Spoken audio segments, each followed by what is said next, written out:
Hello, welcome to Meelypops episode 34, and I am pretty much fresh off the plane back into Florida and getting into the grind again. But I just got back from Dallas, Texas, and let's do an episode talking about dealing at Dallas.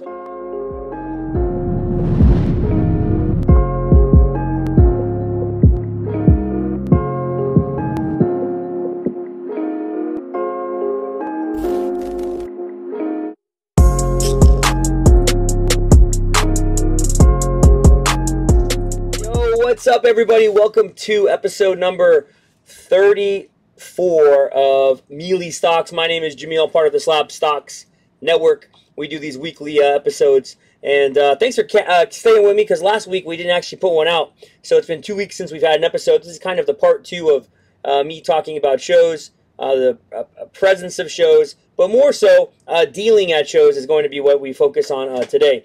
So I thought about doing an episode that was going to be all selling at shows, but I decided to change that up to a little bit more specific, where we look at dealing and the dealer's perspective. So we'll have fun with that today. Just really quickly, want to share with you 2 things that are going on with our shop. Again, single card sales. We do this twice a month. Many of you know about Meelypops Madness that we do on Instagram. It is one of our favorite things to do. We sell a lot, and I mean we sell a lot of stuff. That will be this Saturday at 9 p.m. and we'll go to about midnight. Come join us. You will not want to miss it. There will be so much inventory from the Dallas show, as well as other things that we've had in the shop and grading orders that have come back. So should be a lot of fun.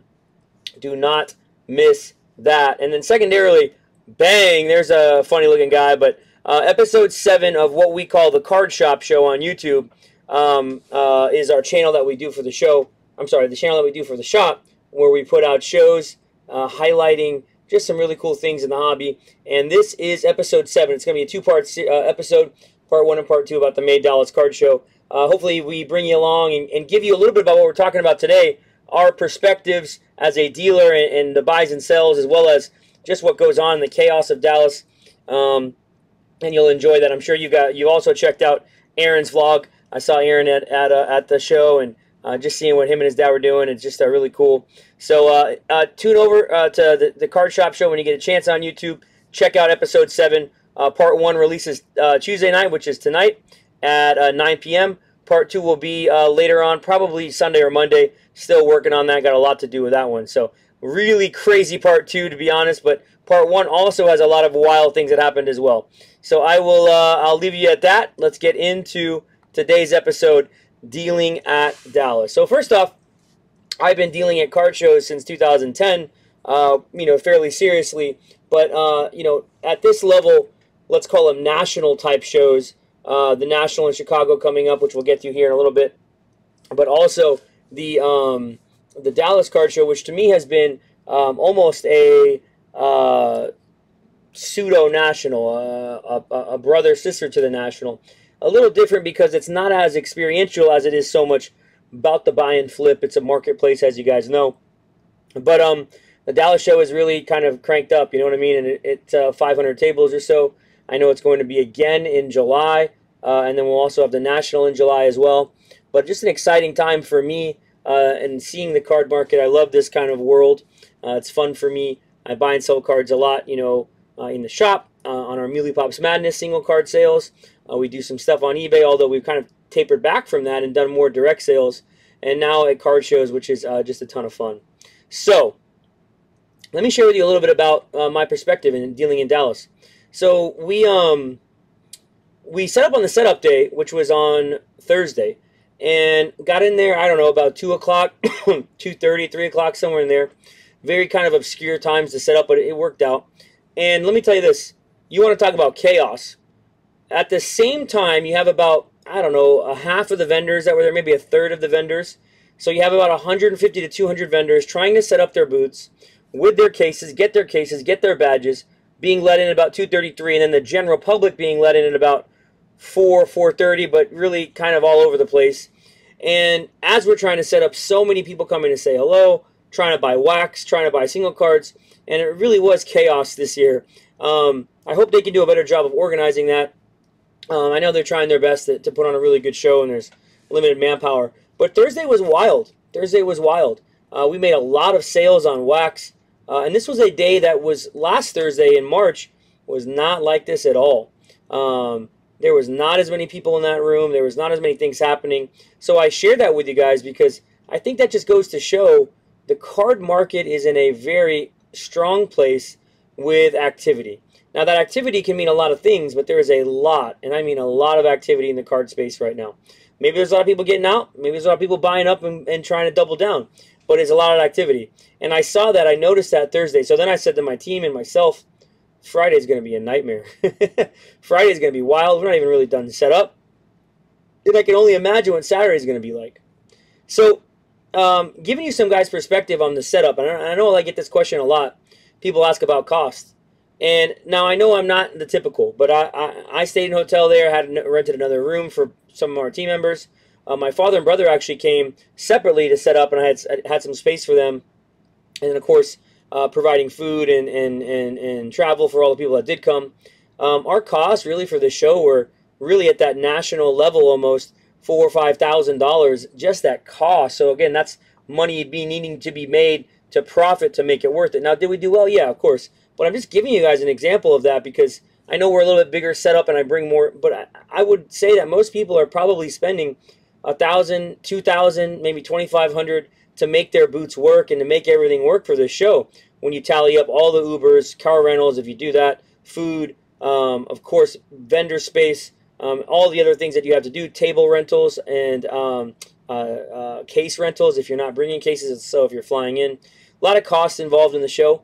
And I'm saying that as point one of this episode because so many people get excited about Dallas to set up and don't really make the money. They might break even, they might get a PC card, but they're not really making money and they're not profiting. So I encourage you to make sure you understand these elements before you do attend these big shows. Is it a one-time thing or maybe you don't care if you lose some money? That's fine. But I'm just trying to leave it out there for folks who are thinking about setting up at these big shows. Make sure you have the potent inventory to make it work. It is quite a bit of out-of-pocket expense to make it happen. So, to me, this setup day, this Thursday night, really parallel for me and made it seem just at the same level as the Tuesday setup day of the National. In being a dealer day, a crazy day, a lot happening on the showroom floor between dealer-to-dealer interaction or dealer and their team's interaction. So quite interesting. I think we're seeing some strong elements there. I was encouraged by it. I thought it was pretty cool. And then Friday and Saturday come around, and it was wild. It was just wild. For me, Friday, the buying and selling for me was wild. Didn't really get a lot of breathing room. Saturday, as you guys will see in our card shop show video, had an opportunity to buy a wild deal that we were able to flip in 24 hours. You'll see it. It's pretty cool. Go check it out. But the amount of people that were there, not only there to attend the show, but there who were engaged in the show. And what I mean engaged is selling, buying, flipping, ripping, networking, vlogging, all of the above, grading, right? The Mike Baker and the they had their own Dallas kind of grading element there.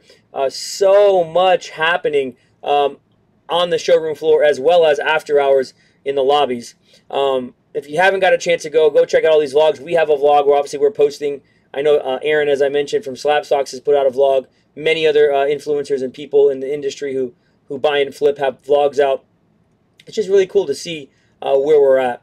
Now, I will say this as kind of another point in watching what was going on with the dealing at Dallas is that there was loads, and I mean loads of inventory that people had available. Many people walking around with tons and tons of items, $50,000, $25,000, $100,000 in inventory, if not $500,000 in their little cases, walking around looking to move stuff. But here's one thing that I did notice, and I'm going to leave this out there for you as kind of a grain of salt, and you guys decide how you want to take it. I have my own thoughts on it. But almost everybody that came to our booth to do any sort of high-end dealing, it was never a buy. It was always a trade with money or a full-on trade. I know that as I noticed and I watched, cards were not really being bought. Wax was being bought, cheap low-end was being bought, deal box is being bought, and that's always a good sign of a show. But the high-end element, nothing was really being bought. It was all being traded for or partially bought, which makes me consider the people who have cards and the rare cards. What is going on with the amount of inventory these folks have, and why are they having such a hard time selling these things? Maybe it's just that people have been tucked away for so long, they haven't been able to sell things, and they're wanting to avoid the eBay and the fees and all those things. That's a possibility. Maybe there's too many cards. Maybe there's too many graded elements. Maybe people are valuing things way too high. I do know from a buying perspective, we have a big buying sign in our booth. We do a lot of buying at these card shows. I would say 1 out of every 3 people were wanting way too much for their cards. And I'm not talking about eBay comps or even a little bit over eBay comps. I'm talking 10%, 20%, 50% over eBay comps. It just doesn't work, right? And I think that I kind of reiterate this quite frequently, but you can't sell cards for what you think they're worth when they're not worth it. You can't move things at these high rates when that's based on your potential of the player or the card. I just think that we're in a time where maybe the market is a little softer. We've seen a correction. We've seen a down spike, but that doesn't mean you can then consider those same prices for where it was 3, 4, 5 months ago. That's just not how any marketplace works, right? I mean, look at Bitcoin and look at stocks, right? I mean, Bitcoin and Ethereum and those things are a great example for those who do crypto. The market is way down, so somebody can't sell their Bitcoin for 30% more than what it's trading at, right? This isn't how it works. And with cards, I think we're in that same place. You look at someone like LeBron, right? He's way down. His team doesn't look too great. They're down 0-1 to the Suns, as me speaking at this time. So does that mean you can sell LeBron for what you think he'll be at, at the beginning of next season? No, it makes no sense. So what I'm getting at is I think with the trading element and the selling element, I implore folks out there, and listen to me when I say this, and I've been there on both sides of this. You are going to get caught with the bag if you hold everything. And if you hold everything hoping that they'll be worth a lot more, you are definitely going to get caught with the bag, because that's not how this works. The card market is way like a roller coaster, ups and downs and ups and downs. And when a card goes down and the player doesn't rebound, it just keeps going down. So if you have some opportunities now to sell, and as many people always say, the best thing with cards is not just when you buy and when to buy, but it's also when to exit, right? The exit strategy and when selling. It's always going to be hindsight. You're never going to always know the best time to sell something, because somebody could pop off and go even crazier. I mean, look at Ohtani, right? So many people sold the nonsense out of him in the last 2 years, and now he's come back. But for every Ohtani, there's probably another 15 or 20 players that are not Ohtani. So I'm encouraging folks out there, as you attend shows or you try and sell or trade with your friends, you got to be fair and you have to know your comps. One problem at the Dallas Card Show was websites like 130 Point weren't working because there was too much influx happening, or maybe it was just in our area that they weren't working, too much stimuli brought to the website, people trying to look things up.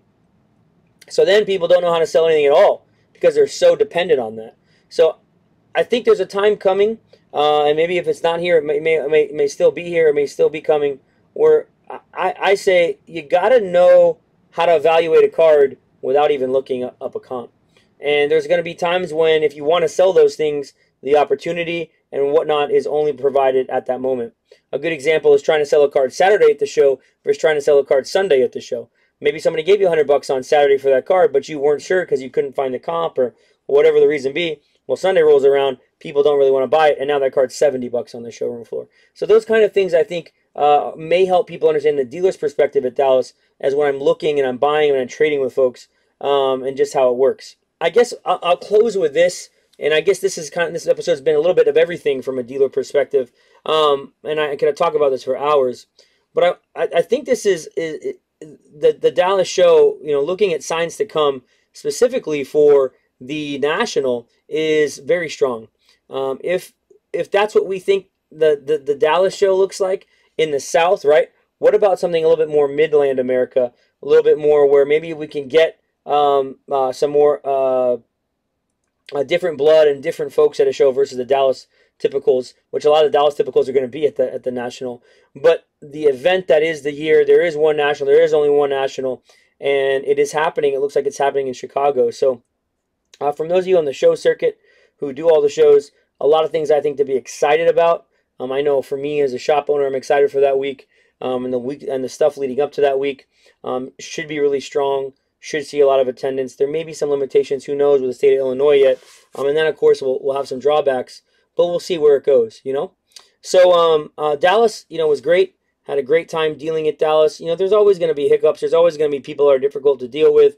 There's always going to be people that try and pull one on you. And I had my fair share of those, and that's okay. That's part of the shows. But for the most part, the majority, this was a very easy show. I thought people were great. I thought people were excited. I thought there was a lot of frenzy and commotion. And I'm very thankful. All of you came out to say hello to me. Thank you to my team. I had many of you say to me, hey, I watch your episodes on card shows, and I watch your episodes on SlabStox, and it was really cool to just kind of vibe and talk to some of you out there, get your idea. If you if you haven't heard, my voice is kind of gone. It's still gone, and at the show was way worse. So if I looked tired and my voice was gone, it wasn't because I was trying to ignore you or not talk as much. It's because I couldn't. But hopefully you had a good show. If you went, if you didn't go, they'll have another Dallas show in the middle of July. I do think there's a parallel with an Atlanta show, so I'm not too sure what's going to happen with all that. But then we'll have the national show in Chicago at the end of July. So really interesting summer coming up. Look forward to seeing you guys out there.